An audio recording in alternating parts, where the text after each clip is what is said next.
তো বিশ্বনবী সবাইকে নিয়ে দাঁড়িয়ে নামাজ শুরু করেছেন, আল্লাহু আকবার। রুকুতে গিয়েছেন, রুকু থেকে উঠে পড়েছেন সামি আল্লাহু লিমান হামিদা। পেছন থেকে সাহাবারা ফিসফিস আওয়াজে পড়েছে রব্বানা ওয়ালাকাল হামদ। একজন সাহাবা অতিরিক্ত আরো 4টা তাসবিহ বাড়িয়ে পড়েছে, হামদান কাসীরান তাইয়িবান মুবারাকান ফি।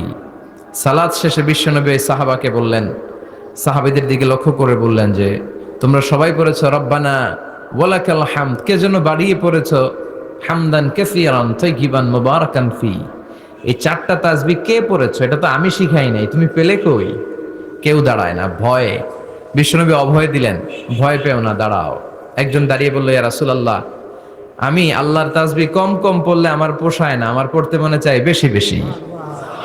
এজন্য আমি নিজ থেকে 4টা তাসবিহ বানিয়ে পড়েছি। বিশ্বনবী বললেন, ভয় পেও না, তোমরা তো দেখোনি আমি সালাতরত অবস্থায় দেখেছি বিদউ ওয়া সালাসুনা মালাইকা, তোমার এই 4টা তাসবিহর যে সওয়াব হয়েছে, এই সওয়াবটা 30 জনেরও বেশি ফেরেশতা কে কার আগে আল্লাহর আরশে পৌঁছে দিবে এ নিয়ে আকাশে প্রতিযোগিতা করছিল।